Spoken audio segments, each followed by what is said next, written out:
Hello everyone, welcome to my YouTube channel. Myself Nitesh और आज हम लोग 10th स्टैंडर्ड का साइंस का chapter number 2 classification of elements का लेक्चर नंबर 3 कवर करने वाले हैं।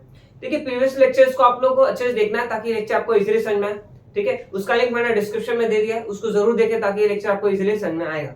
और ये जो चैप्टर है ये केमिस्ट्री में आता है और केमिस्ट्री के लिए मैंने एक बेसिक कॉन्सेप्ट ऑफ केमिस्ट्री के नाम से एक लेक्चर बनाया, जिसको पढ़ने के बाद आपके केमिस्ट्री के जितने भी चैप्टर्स हैं उनमें जो बेसिक बेसिक टर्म्स आपको इजीली समझ में आने लगेंगे, उसको भी एक बार जरूर देखें। मैंने लिंक डिस्क्रिप्शन में दे दिया। ओके, आज के सेक्शन में लोग क्या पढ़ने वाले हैं? Periodic trends in modern periodic table as per the valency, atomic size और metallic and non metallic character wise हम लोग क्या करेंगे, पीरियोडिक टेबल को डिफाइन करेंगे अच्छे से। ओके, तो स्टार्ट करते हैं हमारे सबसे फर्स्ट टॉपिक से। क्या है periodic trends in modern periodic table? हम लोग ने मॉडर्न पीरियोडिक टेबल ऑलरेडी पढ़ा। मॉडर्न पीरियोडिक टेबल में कितने एलिमेंट्स है? टोटल 118 एलिमेंट्स है और उनको किस बेसिस पे अरेंज किया है? As per the atomic number के बेसिस पे अरेंज किया है। ठीक है, तो अब पीरियोडिक ट्रेंड्स क्या होता है? जब हम लोग देखिए ग्रुप्स और पीरियड्स को स्टडी कर रहे थे, प्रीवियस सेक्शन में हमने ग्रुप्स और स्टडीज के बारे पीरियड्स के बारे में स्टडी किया। तो ग्रुप्स और पीरियड्स में हम लोग जब स्टडी कर रहे थे हमको क्या दिखा? एक रेगुलरिटी दिख रही थी। Regularity in the sense elements क्या हो रहे थे ग्रुप्स में, जब ऊपर से नीचे आ रहे थे तो ऊपर वाला एलिमेंट, और मान लेते एक ग्रुप है, ये ग्रुप नंबर 1, तो ग्रुप नंबर 1 में जितने भी एलिमेंट्स होंगे, स्टार्टिंग से यहाँ पे हाइड्रोजन है, यहाँ पे लिथियम है, सोडियम है, पोटेशियम है, तो सबकी प्रॉपर्टीज सिमिलरिटी, सबकी केमिकल प्रॉपर्टीज लगभग क्या हो रही थी? सिमिलरिटी शो कर रही थी। इसको हम लोग क्या बोलते हैं? रेगुलरिटी। ये खाली एक ही ग्रुप के साथ है क्या? नहीं, ये सारे ग्रुप्स के साथ है। सिमिलरली पीरियड्स में हम लोग ने रेगुलरिटी देखा था। क्या देखा था? कि हम लोग जब लेफ्ट टू राइट जाते हैं पीरियड में तो क्या होता है? नंबर ऑफ इलेक्ट्रॉन्स क्या हो रहे थे? कंटिन्यूअसली इंक्रीज हो रहे थे बाय 1। ठीक है, एक एक इलेक्ट्रॉन कंटिन्यू बढ़ते जा रहा था। ठीक है, तो उनके अंदर भी कुछ ना कुछ सिमिलर प्रॉपर्टीज थी और ये एक ही पीरियड में नहीं, सारे पीरियड्स में। इसी चीज को हम लोग क्या बोलते हैं? पीरियोडिक ट्रेंड्स बोलते हैं। अब देखिए, हम लोग पीरियोडिक ट्रेंड्स में दो चीजें पढ़ेंगे, atomic size and valency. Atomic size and valency. देखिए एटॉमिक साइज, अभी हम लोगों ने लास्ट टाइम क्या किया था? पीरियोडिक ट्रेंड्स कैसे चेक किया था? एज पर दी बस इलेक्ट्रॉनिक कॉन्फ़िगरेशन। अब हम लोग क्या करेंगे? वैलेंसी निकालेंगे।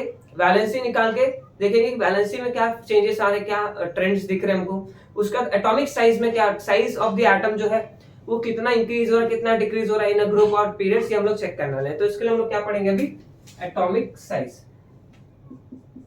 देखिए एटॉमिक साइज बेसिकली क्या होता है? एटम का साइज हम लोग बोलेंगे। ठीक है, अभी देखिए एटम कितना छोटा है? एटम बहुत छोटा है। ठीक है, इतना छोटा कि हम लोग उसको अपने नेकेड आई से तो देख नहीं सकते। जैसे कि अगर मान लो कि मैं, ये मेरे पास 1 मीटर है, यहां से वहां तक 1 मीटर है।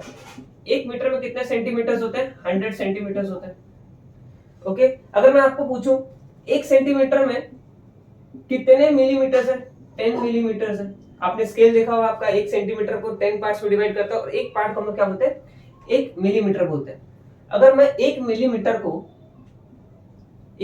को 100 से डिवाइड कर दूं, ठीक है, एक मिलीमीटर को अगर 1000 से डिवाइड कर दूं तो मुझे क्या मिल जाएगा? 1 माइक्रोमीटर। 1 माइक्रोमीटर। और माइक्रो को हम लोग क्या लिखते हैं? 10 ऐसे माइक्रो, माइक्रो हम लोग इसमें यूज लिखते हैं, सॉरी 1 माइक्रोमीटर। 1 माइक्रोमीटर समझ में आ रहा है? तो अगर मैं 1 mm को, 1 mm छोटे से पार्ट को 1000 टाइम्स डिवाइड कर तो क्या होगा? 1 माइक्रोमीटर। जहां पे हम लोग क्या लिखते हैं? बैक्टीरिया। माइक्रोस्कोप हम लोग क्या लिखते हैं? बैक्टीरिया लिखते हैं। उनका साइज कितना होता है? माइक्रोमीटर में होता है। अगर यही 1 माइक्रोमीटर को मैं अगेन 1000 टाइम्स डिवाइड कर दूं, अब 1 माइक्रोमीटर को मैं 1000 टाइम्स डिवाइड कर रहा हूं तो क्या हो जाएगा? 1 नैनोमीटर। नैनोमीटर। और नैनो को हम लोग कैसे लिखते हैं? एन से लिखते हैं और मीटर को एम से, तो 1 नैनोमीटर। अब मैं 1 नैनोमीटर को अगेन 1000 टाइम्स डिवाइड कर दूं, समझो कितना छोटा हमारा आटा। ठीक है, 1 नैनोमीटर को मैं अगेन 1000 टाइम्स डिवाइड करूंगा, मुझे क्या मिलेगा? 1 पिकोमीटर। पिको को हम लोग क्या लिखते हैं? 1 पिको मीटर, ठीक है। ये क्या होता है? Average size of the atom, average radius of atom. जैसे मान ये हम लोग पहले यूनिट्स को हम लोग डिफाइन कर लिया, अब देखते हैं और इसे समझ में आएगा। अब मान लेते हैं मेरे पास कोई एटम है, कोई भी XYZ कोई भी एटम है मेरे पास। ठीक है, मान लेते हैं मेरे पास ये यहाँ पे क्लोरीन एटम है या फिर सोडियम एटम है। ठीक है, तो यहाँ पे उसका ये इलेक्ट्रॉन्स ऐसे रिवॉल्व कर देंगे उसके ऑर्बिट्स में। ठीक है, यहाँ से बहुत सारे इलेक्ट्रॉन्स होंगे। ऑलरेडी हम लोग ने सब चीजें ऑलरेडी प्रीवियस लेक्चर में अच्छे से पढ़ा, 3 4 6 7 8 लास्ट में से कुछ इलेक्ट्रॉन्स बना देते हैं। ठीक है, अभी हम लोग ने पढ़ा था लोअर स्टैंडर्ड में सर्कल का रेडियस क्या होता है, उसके सेंटर से लेके उसके सर्कमफेरेंस तक का डिस्टेंस को हम लोग क्या बोलते हैं, सर्कल का रेडियस। ओके, अब देखिए एटम का सेंटर क्या है, न्यूक्लियस।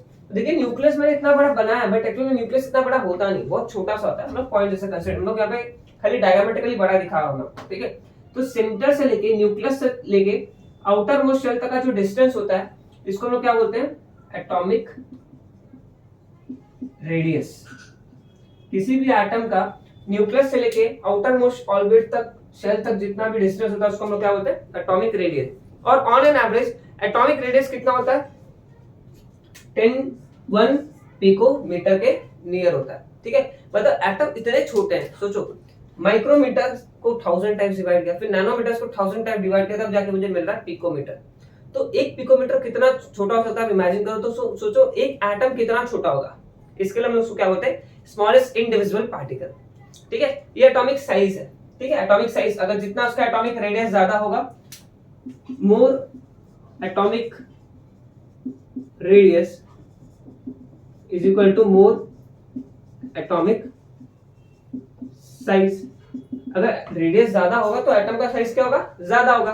तो हम लोग एटॉमिक साइज को किससे डिफाइन करेंगे, basically atomic mass, atomic radius से डिफाइन करेंगे। अगर एटॉमिक रेडियस ज्यादा होगा तो एटॉमिक साइज भी क्या होगा, ज्यादा होगा।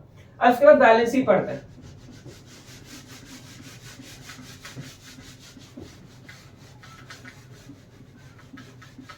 अगर मैं बैलेंसी का डेफिनेशन लिखूं तो बैलेंसी होती है द लॉस और gain of electrons.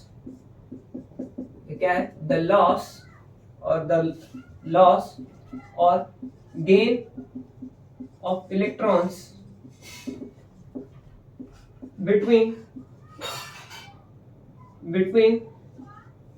atoms or molecules, atoms to get stable होने के लिए अपने इलेक्ट्रॉन्स को लॉस करते हैं, फिर डोनेट गेन करते हैं। अदरवाइज टू फॉर्म अ, अगर देखो जब स्टेबल होंगे तो क्या होगा, ये क्या फॉर्म करेंगे, to form a compound form करेंगे। कंपाउंड क्या होता है, हम लोग ने ऑलरेडी पढ़ा था कंपाउंड क्या है, बेसिक कॉन्सेप्ट केमिस्ट्री में हम लोगों ने पढ़ा है। कंपाउंड्स का मतलब होता है ग्रुप ऑफ 2 और डिफरेंट एलिमेंट्स कंबाइन होकर क्या फॉर्म करते हैं, कंपाउंड फॉर्म करते हैं। ठीक है, अब देखिए बैलेंसी को थोड़ा और अच्छे से समझ में आता है। देखिए यहाँ पे मान लेते हैं मेरे पास सोडियम है, सोडियम का एटॉमिक नंबर होता है 11, मतलब उसके पास 11 इलेक्ट्रॉन्स होंगे और 11 प्रोटॉन्स होंगे। ठीक है, तो हम लोग इसके इलेक्ट्रॉन्स, पहले इसके एटम को हम लोग क्या करते हैं, डिजाइन कर लेते हैं। ठीक है, यहाँ पे हम लोग क्लोरीन ले लेते हैं। क्लोरीन का एटॉमिक नंबर होता है 17 मतलब क्या, उसके 17 इलेक्ट्रॉन्स होंगे उसके पास एंड 17 प्रोटॉन्स भी होंगे। ठीक है, तो यहाँ पे मैं क्लोरीन को डिजाइन कर लेता हूँ ऐसे।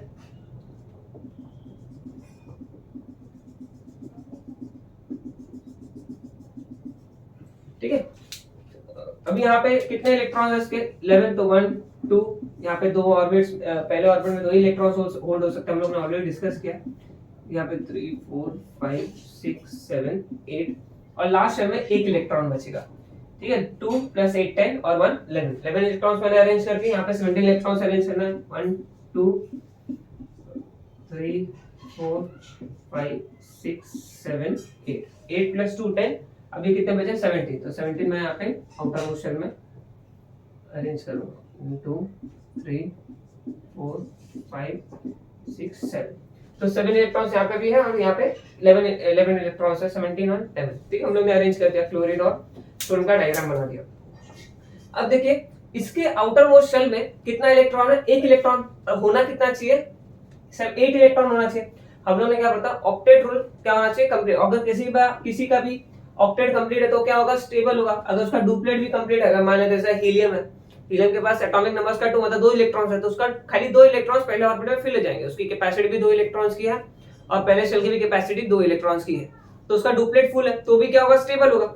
लेकिन यहाँ पे डुप्लेट फुल है, ऑक्टेट फुल है, लेकिन लास्ट वाला शेल एम्प्टी है। कितने इलेक्ट्रॉन्स कम है, 7 इलेक्ट्रॉन्स कम है। अच्छा एक बात बताओ, इसके पास 8 इलेक्ट्रॉन्स है और 7 इलेक्ट्रॉन्स कम है, एक ही इलेक्ट्रॉन्स है इसके पास और 7 इलेक्ट्रॉन्स की कमी है, तो इसको कोई 7 इलेक्ट्रॉन्स सर डोनेट करेगा क्या, नहीं करेगा। लेकिन इसको क्लोरीन को देखते हैं, 2 electrons octet full, 8 electrons octet full. यहाँ पे ऑक्टेट फुल होने के लिए, ऑक्टेट मतलब क्या होता है, 8 इलेक्ट्रॉन्स कंप्लीट होने चाहिए। ठीक है, तो 7 इलेक्ट्रॉन्स है, 1 इलेक्ट्रॉन की डेफिशिएंसी है, 1 इलेक्ट्रॉन कम है। तो अपने 7 इलेक्ट्रॉन किसी को डोनेट करेगा क्या? नहीं करेगा। ये क्या करेगा? डेफिनेटली एक इलेक्ट्रॉन किसी से बोरो कर लेगा। ठीक है, तो यहाँ पे क्या होगा, अभी देखिए इसको एक इलेक्ट्रॉन लूज कर देगा। अगर मानते सोडियम एक इलेक्ट्रॉन लूज कर दिया तो ये क्या हो जाएगा? स्टेबल हो जाएगा, क्योंकि इसके पास इलेक्ट्रॉन रहेगा नहीं तो अनस्टेबिलिटी खत्म हो जाएगी, क्योंकि इसके पहले वाला जो शेल है क्या है? फुल है, उसका ऑक्टेट कंप्लीट है। तो बेटर क्या करेगा? अपने एक इलेक्ट्रॉन को डोनेट कर देगा। किसको डोनेट कर देगा? क्लोरीन को डोनेट कर देगा। अगर ये क्लोरीन को डोनेट करता है तो उसका एक इलेक्ट्रॉन जैसे अनस्टेबल है, तो एक इलेक्ट्रॉन मिल जाएगा तो क्या हो जाएगा? स्टेबल हो जाएगा। इसने क्या किया? एक इलेक्ट्रॉन ऐसे डोनेट कर दिया। तो इसने क्या किया? इलेक्ट्रॉन का लॉस किया, इसने क्या किया? इलेक्ट्रॉन का गेन किया। द लॉस ऑफ इलेक्ट्रॉन और gain of electron between two atoms to get stable और to form a compound is defined as valency. देखिए अब इसने कितना इलेक्ट्रॉन डोनेट किया? एक, तो इसकी वैलेंसी क्या हो गई? 1। इसने कितना इलेक्ट्रॉन डोनेट किया? तो इसकी वैलेंसी क्या हो गई? एक इलेक्ट्रॉन एक्सेप्ट किया तो इसकी वैलेंसी क्या हो गई? 1 हो गई। तो इसी गेन और लॉस ऑफ इलेक्ट्रॉन्स को बोलते हैं हम लोग वैलेंसी। अब देखिए वैलेंस इलेक्ट्रॉन हम लोगों ने ऑलरेडी पढ़ा था। वैलेंस इलेक्ट्रॉन क्या होता है? द नंबर ऑफ इलेक्ट्रॉन, यहाँ पे मैं लिख देता हूँ, यहाँ पे valence electron, valence electrons, number of electrons present in outermost orbit of an atom or element। ठीक है, तो किसी भी एटम में आउटर मोस्ट में कितने नंबर ऑफ इलेक्ट्रॉन्स प्रेजेंट है उसी को हम लोग क्या बोलते हैं? Valence electron. ठीक है, और वैलेंसी क्या होती है? देखिए हम लोग बहुत बार कंफ्यूज हो जाते हैं, इसलिए ध्यान रखना वैलेंस इलेक्ट्रॉन्स और वैलेंसी अलग अलग है। वैलेंसी क्या है? द गेन और loss of electrons between two atoms to form a compound और टू गेट स्टेबल। ठीक है, इसको हम लोग क्या बोलते हैं? वैलेंसी बोलते हैं। अब देखिए हम जब लोग इलेक्ट्रॉनिक कॉन्फ़िगरेशन करेंगे तो इलेक्ट्रॉनिक कॉन्फ़िगरेशन के हेल्प से भी हम लोग क्या समझ सकते हैं कि इसकी वैलेंसी कितनी हो सकती है। ठीक है, आगे हम लोग देखने वाले हैं। ओके, अब अभी देखिए, देखो इसने सोडियम क्या है? मेटल है। सोडियम क्या है? मेटल है। ठीक है, इनिशियली सोडियम के पास कितने इलेक्ट्रॉन्स थे? 11 इलेक्ट्रॉन्स थे, और प्रोटॉन कितने थे? 11 प्रोटॉन थे। अब बाद में हुआ क्या कि इलेक्ट्रॉन एक लॉस हो गया, एक लूज कर दिया इलेक्ट्रॉन, तो कितने इलेक्ट्रॉन्स बचे? 10 इलेक्ट्रॉन्स बचे, और प्रोटॉन कितने? 11 प्रोटॉन्स है।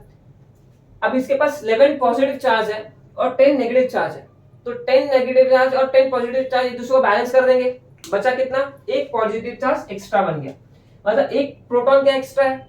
एक्स्ट्रा नहीं, मतलब एक इलेक्ट्रॉन लूज हो गया, लेकिन क्या होगा कंपैरेटिवली? क्या होगा? एक एक्स्ट्रा हो गया। तो एक प्रोटॉन ज्यादा होने की वजह से सोडियम अब कैसा दिखने लगेगा? Na+1। Na+1, एक प्रोटॉन के पास कौन सा चार्ज होता है? पॉजिटिव, कितना? एक, तो इसलिए Na+1। अब क्लोरीन के साथ देखते हैं। क्लोरीन के पास 17 इलेक्ट्रॉन्स था और 17 प्रोटॉन्स था, दोनों पहले ऐसे थे।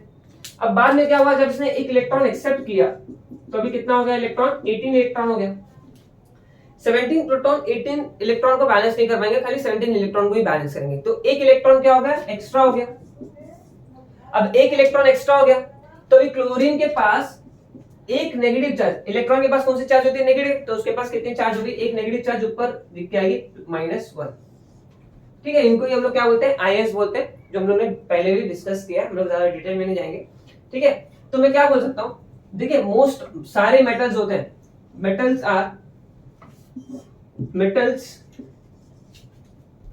ऑलवेज, या फिर ऐसा बोल सकते हैं हम लोग मोस्टली, ऑलवेज या फिर मोस्टली डोनेट इलेक्ट्रॉन। ठीक है, मतलब मेटल्स जो होते हैं हमेशा क्या प्रेफर करते हैं? इलेक्ट्रॉन्स डोनेट करने का। But non metals mostly accept electrons.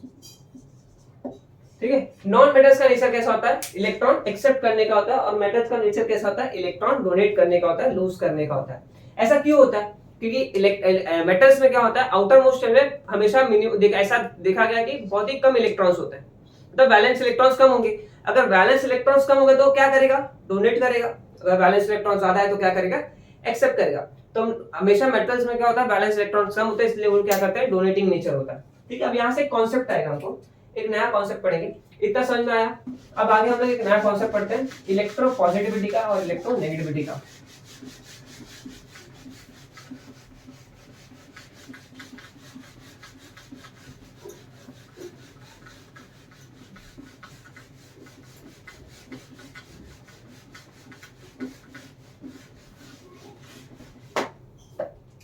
Electro positivity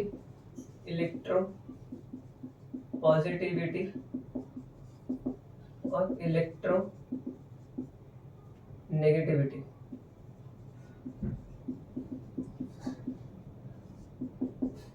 अब देखिए इलेक्ट्रो पॉजिटिव मतलब क्या, जिसने इलेक्ट्रॉन लूज किया है, तो क्या हो जाएगा, इलेक्ट्रो पॉजिटिव हो जाएगा। कैसे? क्योंकि उसके ऊपर क्या कौन सा चार्ज आ जाएगा, प्लस का चार्ज आ जाएगा, तो उसको हम लोग क्या बोलते हैं, इलेक्ट्रो पॉजिटिविटी। ठीक है, मतलब हम लोग इसका अगर डेफिनेशन लिखूं, द टेंडेंसी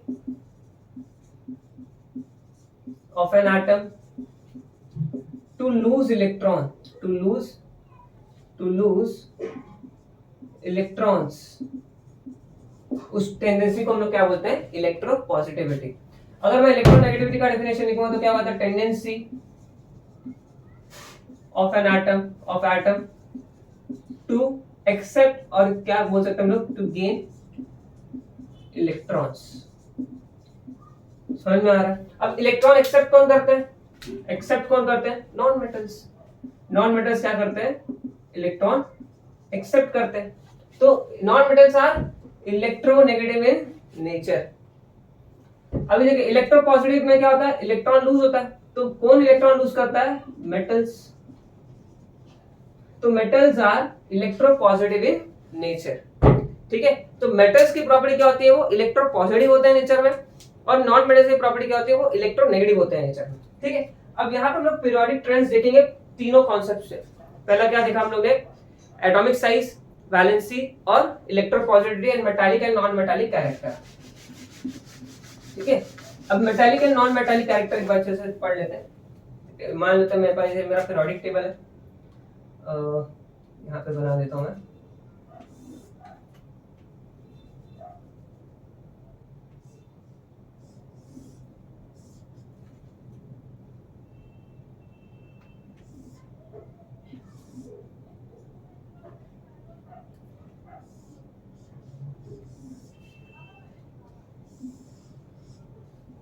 यहाँ पे नीचे दो और एक ब्लॉक है लैंथेनाइड और एक्टिनाइड सीरीज का। ठीक है, अभी ठीक है, हम लोग यहाँ पे बॉक्सिंग वगैरह ज्यादा ये सब नहीं बनाने वाले। ठीक है, अब ये हमारा क्या है, एस ब्लॉक है, ये हमारा पी ब्लॉक है, और ये डी ब्लॉक है, और ये एफ ब्लॉक है। ठीक है, अब हम लोग यहाँ पे पहले ग्रुप्स में देखते हैं। ग्रुप नंबर 1 में कौन से एलिमेंट्स है, हाइड्रोजन है, लिथियम है, सोडियम है, पोटेशियम, रुबिडियम। हम लोग ज्यादा एलिमेंट्स नहीं देखेंगे, हम लोग ऑलरेडी सब चीज देखा था। अब इसका इलेक्ट्रॉनिक कॉन्फ़िगरेशन कर लेते हैं। इसका 1 है एटॉमिक नंबर, इसका 3 है, इसका 11 है, और इसका 19 है। ठीक है, तो अगर मैं हाइड्रोजन का इलेक्ट्रॉनिक कॉन्फ़िगरेशन करूंगा तो क्या होगा, खाली 1 होगा। लिथियम का होगा 2,1, इसका कितना होगा 2,8,1, और इसका 2,8,8,1। अभी इलेक्ट्रॉनिक कॉन्फ़िगरेशन हम लोग थोड़ा स्पीड में करें, क्योंकि ऑलरेडी हम लोग ने पिछले लेक्चर में इसको बहुत डिटेल में पढ़ा था। ठीक है, अब इससे तुमको क्या समझ में आ रहा है कि सबके आउटर मोस्ट शेल में नंबर ऑफ इलेक्ट्रॉन्स कितने हैं, बैलेंस इलेक्ट्रॉन्स 1 है। अब ये नंबर ऑफ बैलेंस इलेक्ट्रॉन क्या 1, तो ये क्या करेगा, इलेक्ट्रॉन एक ही है, और उसको कितने चाहिए, और 7 चाहिए, तो बेटर क्या करेगा, अपना इलेक्ट्रॉन लूज करेगा, अब इलेक्ट्रॉन लूज करेगा तो क्या होगा, इसके कितने इलेक्ट्रॉन लूज किया, 1, तो इसकी वैलेंसी क्या हो जाएगी, 1 हो जाएगी। समझ में आ रहा है? तो किसी भी ग्रुप में अगर up to down in group, ऊपर से नीचे आने पे ग्रुप में हम लोग क्या दिखता है, वैलेंसी कांस्टेंट होती है। ग्रुप नंबर 2 की वैलेंसी क्या होगी, 2 होगी।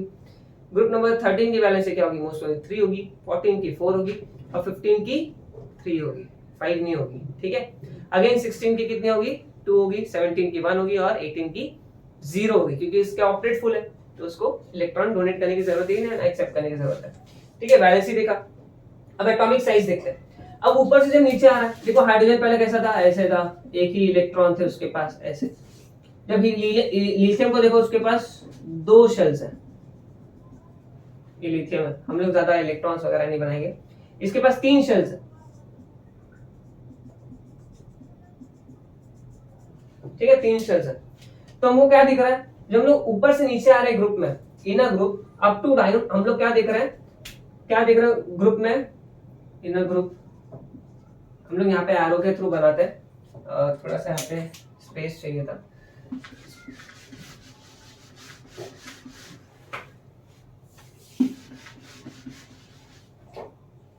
ये पीरियोडिक टेबल को मैं फिर से थोड़ा सा एडजस्ट करके छोटा कर देता हूँ।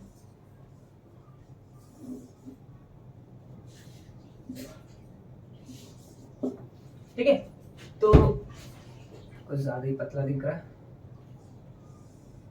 ठीक है, हम लोग ऐसे थोड़ा एडजस्ट कर लेते हैं, हमको समझ में आ रहा है। ज्यादा अंदर के एलिमेंट्स अभी मतलब नहीं, हम लोग को क्या दिखना है, पीरियोडिक ट्रेंड्स देखना है। तो जब हम लोग ऊपर से नीचे आ रहे ग्रुप में तो क्या दिख रहा है, वैलेंसी कांस्टेंट है, up to down in group. तो वैलेंसी क्या दिखी, पहला कांस्टेंट दिखी। दूसरा हमको क्या दिख रहा है, अभी देखिए ये क्या करेगा, इलेक्ट्रॉन्स डोनेट करेगा, और इलेक्ट्रॉन डोनेट करेगा, इलेक्ट्रॉन लूज करेगा तो क्या होगा, वो इलेक्ट्रो पॉजिटिव होगा। ठीक है, अब देखिए यहाँ पे इलेक्ट्रॉन बहुत क्लोज है, तो हाइड्रोजन से इलेक्ट्रॉन निकालना थोड़ा सा मुश्किल होगा क्योंकि पास में। अभी मैं यहाँ पे लिथियम देखूं तो लिथियम के यहाँ पे 2 इलेक्ट्रॉन्स है, यहाँ पे 1 इलेक्ट्रॉन है। तो ये जो क्लोज है, न्यूक्लियस से जो क्लोज है, उनका जो बॉन्ड है इलेक्ट्रॉन के साथ, वो क्या होगा, स्ट्रॉन्ग होगा कंपेयर टू ये वाले इलेक्ट्रॉन से। तो यहाँ से जो ये इलेक्ट्रॉन है वो क्या होगा, इजीली निकल जाएगा, मतलब और जल्दी लूज करेगा, मतलब और जल्दी इलेक्ट्रोपॉजिटिव होगा। अगर मैं यहाँ पे सोडियम को देखूं, ये 8 इलेक्ट्रॉन्स हम लोग यहाँ पे ठीक है ऐसे, तो यहाँ पे 1 इलेक्ट्रॉन है, तो न्यूक्लियस से और दूर है। न्यूक्लियस से जितना दूर रहेगा, पॉजिटिव चार्ज से जितना दूर रहेगा उतना अट्रैक्शन कम होगा, तो ये वाला इलेक्ट्रॉन और इजीली निकल जाएगा। मतलब ऊपर से नीचे आ रहे तो इलेक्ट्रॉन्स फटाफट रिलीज हो रहे, फटाफट निकल रहे। क्यों? बिकॉज एटॉमिक साइज क्या हो रहा है, इंक्रीज हो रहा है। Atomic size increases, atomic size क्या हो रहा है, इंक्रीज हो रहा है।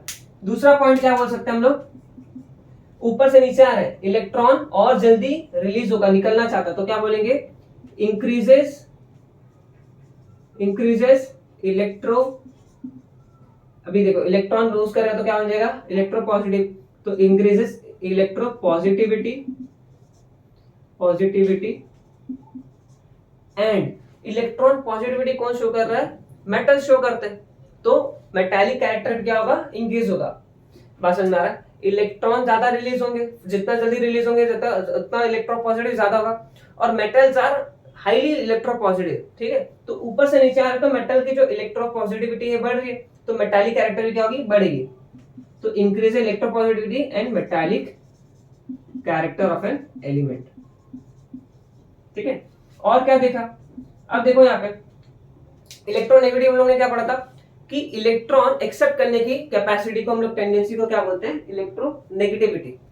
अब यहाँ पे इलेक्ट्रॉन को एक्सेप्ट ही नहीं करने वाला, तो मैं क्या बोल सकता हूँ यहाँ पे, डिक्रीजेस इलेक्ट्रोनेगेटिविटी। अब कोई इलेक्ट्रॉन एक्सेप्ट ही नहीं करेगा तो इलेक्ट्रोनेगेटिव तो कोई बनेगा नहीं, तो क्या बोल सकता हूँ, डिक्रीजेस इलेक्ट्रोनेगेटिविटी एंड, और क्या डिक्रीज होगा, अब इलेक्ट्रॉन डिक्रीज हो रहा है, सॉरी इलेक्ट्रोनेगेटिविटी डिक्रीज हो रहा है। इलेक्ट्रोनेगेटिविटी डिक्रीज होने का मतलब क्या, कि ये नॉन मेटल्स प्रॉपर्टी शो करते हैं, इलेक्ट्रोनेगेटिव प्रॉपर्टी कौन शो करता है, नॉन मेटल्स, तो नॉन मेटालिक कैरेक्टर क्या होगा, डिक्रीज होगा, and decreases non metallic character. Clear, समझ में आ रहा है। नॉन मेटल्स क्या होता है, इलेक्ट्रोनेगेटिव होते हैं, और मेटल्स क्या होता है, इलेक्ट्रोपॉजिटिव। तो इलेक्ट्रोपॉजिटिव बढ़ेगी तो मेटालिक कैरेक्टर बढ़ेगी, इलेक्ट्रोनेगेटिव डिक्रीज होगी तो नॉन मेटालिक कैरेक्टर क्या होगी, डिक्रीज होते रहेगी। तो ये बेसिक सी बात है। अब हम लोग पीरियड्स में जाते हैं।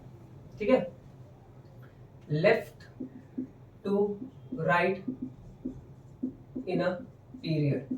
ठीक है, ये खाली एक ही ग्रुप के लिए नहीं है, सारे ग्रुप्स में सेम प्रॉपर्टीज है। ठीक है, हम लोग देखते हैं पीरियड्स। ठीक है, ये वाले पार्ट को थोड़ा रफ कर लेते हैं।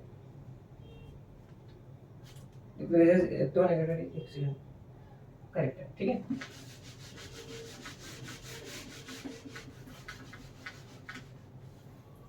अब देखो कोई भी एक पीरियड ले लेना, जैसे यहाँ पे हमारा क्या था, hydrogen, helium, lithium, beryllium, boron, carbon, nitrogen, oxygen, fluorine, neon.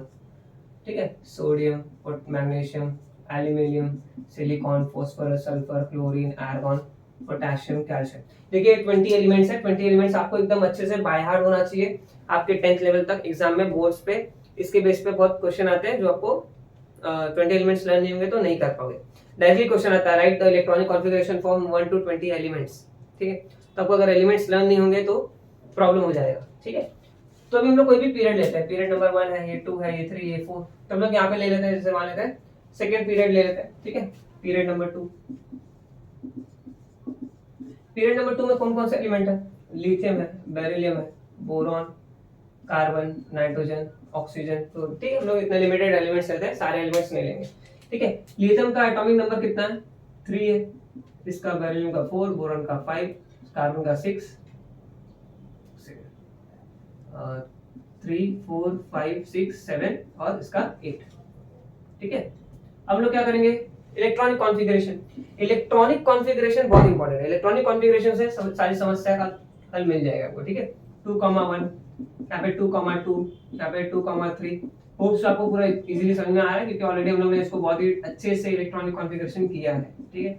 2,6।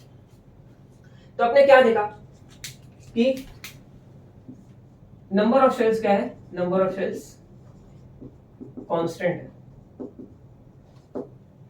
लेकिन आपने एक और चीज नोटिस की, यहाँ पे आउटर मोस्ट शेल में नंबर ऑफ इलेक्ट्रॉन्स क्या हो रहे हैं, बैलेंस इलेक्ट्रॉन क्या हो रहे हैं, चेंज हो रहे हैं, इंक्रीज होते जा रहे हैं।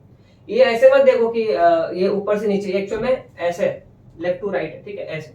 तो यहाँ पे थोड़ा सा कंफ्यूज मत होना, हम लोग लेफ्ट टू राइट जा रहे हो, तो मैंने दिखाने के लिए ऐसे किया, ठीक है। तो हम लोग ने क्या नोटिस किया, जब हम लोग लेफ्ट टू राइट जा रहे हैं कि नंबर ऑफ बैलेंस इलेक्ट्रॉन्स क्या हो रहे हैं, इंक्रीज होते जा रहे हैं। तो इसका एटॉमिक साइज क्या होगा, डिक्रीज होगा। कैसे, देखते हैं। अगर मैं मानता हूं लिथियम है मेरे पास, ये लिथियम है, फिर बेरिलियम है, फिर बोरॉन है, फिर कार्बन है, हम लोग 4 रहते हैं फिलहाल, ठीक है। अभी यहाँ पे मैंने लिथियम का ये बनाया, लिथियम का एटॉमिक नंबर 3 है, तो यहाँ पे इसका एक ऐसे 2 शेल्स होंगे, ठीक है। यहाँ पे एक इलेक्ट्रॉन, यहाँ पे एक इलेक्ट्रॉन, यहाँ पे एक इलेक्ट्रॉन। बेरिलियम में 5 इलेक्ट्रॉन्स, तो यहाँ पे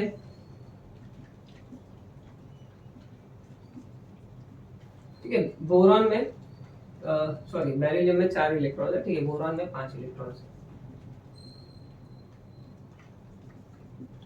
कार्बन को देखेंगे तो वहां पे 6 इलेक्ट्रॉन्स है, ठीक है।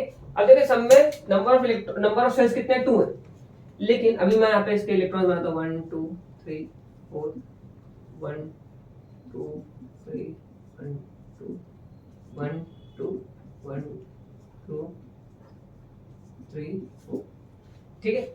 अगर आप देखोगे कि लिथियम का जो साइज है थोड़ा बड़ा दिख रहा है कंपैरेटिव, ठीक है। लोग कार्बन से बड़ा दिख रहा है, बेरिलियम सबसे बड़ा दिख रहा है। धीरे धीरे क्या हो रहा है, साइज डिक्रीज हो रहा है, atomic size decreases, decreasing atomic size. अब देखिए हो क्यों रहा है, अब यहाँ पे समझते हैं। यहाँ पे अगर 3 इलेक्ट्रॉन्स है तो नंबर ऑफ प्रोटॉन्स कितने होंगे, 3 होंगे। मतलब 3 पॉजिटिव चार्ज, 3 नेगेटिव चार्ज क्या होंगे, एक दूसरे को अपनी तरफ अट्रैक्ट करेंगे। तो यहाँ पे पॉजिटिव चार्ज है और साथ में न्यूट्रॉन भी है, और न्यूट्रॉन के पास मास है, प्रोटॉन के पास मास है, और दोनों के पास मास है, तो ग्रेविटेशनल फोर्स भी लगेगा। तो बेसिकली ग्रेविटेशनल फोर्स और इलेक्ट्रिक फोर्स, मतलब पॉजिटिव चार्ज है तो क्या करेगा, नेगेटिव चार्ज को अट्रैक्ट करेगा। दोनों फोर्सेस है यहाँ पे, ठीक है। तो मैं क्या बोल सकता हूँ, कंबाइनली न्यूक्लियस में फोर्स लग रहा है, तो हम क्या बोलते हैं, न्यूक्लियर फोर्स बोलते हैं, फिर न्यूक्लियर चार्ज बोलते हैं। तो यहाँ पे 3 इलेक्ट्रॉन और 3 प्रोटॉन है, तो यहाँ पे न्यूक्लियर चार्ज कम होगा कंपेयर टू दिस वन, ठीक है। यहाँ पे 4 प्रोटॉन है, ठीक है, 4 प्रोटॉन है, और 4 प्रोटॉन मतलब क्या, न्यूक्लियर चार्ज ज्यादा होगा। न्यूक्लियर चार्ज ज्यादा होगा तो क्या होगा, अपने जो एटम्स को अपने पास रखेगा, अपने क्लोज रखना चाहेगा, तो इसके एटम्स न्यूक्लियस से थोड़ा सा इससे कंपेयर में क्लोज रहेंगे, तो इसका साइज छोटा हो जाएगा। अब यहाँ पे 5 प्रोटॉन्स है, 5 प्रोटॉन्स है, तो क्या होगा, नंबर ऑफ न्यूक्लियर चार्ज क्या होगा, बढ़ जाएगा। न्यूक्लियर चार्ज अगेन क्या हो जाएगा, बढ़ जाएगा। तो क्या करेगा, अपने आसपास के इलेक्ट्रॉन्स को अपने क्लोज रखेगा, ज्यादा जोर से, ज्यादा फोर्स से अट्रैक्ट करेगा। तो एटॉमिक साइज क्या हो जाएगा, अगेन इसका डिक्रीज होगा, क्योंकि इलेक्ट्रॉन्स पास में आ जाएंगे। सेम यहाँ पे 6 प्रोटॉन्स है, तो न्यूक्लियर चार्ज और बढ़ गया, न्यूक्लियर चार्ज और बढ़ जाएगा, तो इलेक्ट्रॉन्स के ऊपर न्यूक्लियस क्या करेगा, और ज्यादा फोर्स एक्सर्ट करेगा अपनी तरफ, तो अभी इलेक्ट्रॉन्स और क्लोज आ जाएंगे न्यूक्लियस से, जिससे क्या होगा, एटॉमिक साइज डिक्रीज हो जाएगा। समझ में आ रहा है। तो एटॉमिक साइज डिक्रीज होगा। अगर एटॉमिक साइज डिक्रीज होने का रीजन क्या है, क्योंकि न्यूक्लियर चार्ज बढ़ रहा है। न्यूक्लियर चार्ज मतलब क्या, न्यूक्लियस और आउटर मोस्ट शेल का जो बॉन्ड है वो क्या हो रहा है, स्ट्रांग हो रहा है, ठीक है। न्यूक्लियस और आउटर मोस्ट शेल का जो बॉन्ड है वो क्या हो रहा है, स्ट्रांग हो रहा है। अब एक बात बताओ, ये इलेक्ट्रॉन को यहाँ से निकालना इजी होगा कि यहाँ से ये इलेक्ट्रॉन को निकालना इजी होगा। यहाँ पे न्यूक्लियर फोर्स क्या है, कम है, तो यहाँ से इजीली क्या कर सकते हैं, इलेक्ट्रॉन्स निकाल सकते हैं। यहाँ पे न्यूक्लियर फोर्स ज्यादा होगा, इलेक्ट्रॉन्स निकालना मुश्किल होगा। तो मैं क्या बोल सकता हूँ, in a left to right in a period, देखिए क्या होगा, एटॉमिक साइज क्या हो रहा है, पहला देखिए क्या हो रहा है, decreases decreases atomic size. Atomic size क्या हो रहा है, डिक्रीज हो रहा है। तो देखो एटॉमिक साइज डिक्रीज होगा तो इलेक्ट्रो पॉजिटिविटी भी क्या होगा, डिक्रीज होगा। तो decreases electro positivity. Electro positive कौन होता है, मेटल्स होता है। और यहाँ पे देखो, यहाँ पे न्यूक्लियर चार्ज कम है, डिस्टेंस ज्यादा, तो इजीली क्या होगा, इलेक्ट्रॉन इजीली लूजेस इलेक्ट्रॉन। लेकिन जैसे जैसे हम लोग लेफ्ट टू राइट आगे जा रहे हैं तो नंबर ऑफ इलेक्ट्रॉन्स बढ़ रहे हैं, वैलेंस इलेक्ट्रॉन बढ़ रहे हैं, और एटॉमिक साइज क्या हो रहा है, कम हो रहा है, और न्यूक्लियर चार्ज बढ़ रहा है। तो यहाँ पे इलेक्ट्रॉन इजीली लूज नहीं होंगे, electron will not lose easily.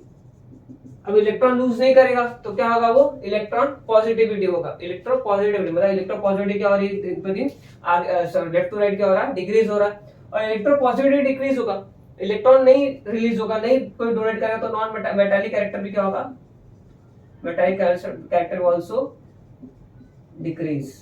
Okay, अगर ये डिक्रीज हो रहा है तो इंक्रीज कौन होगा, इलेक्ट्रोनेगेटिविटी।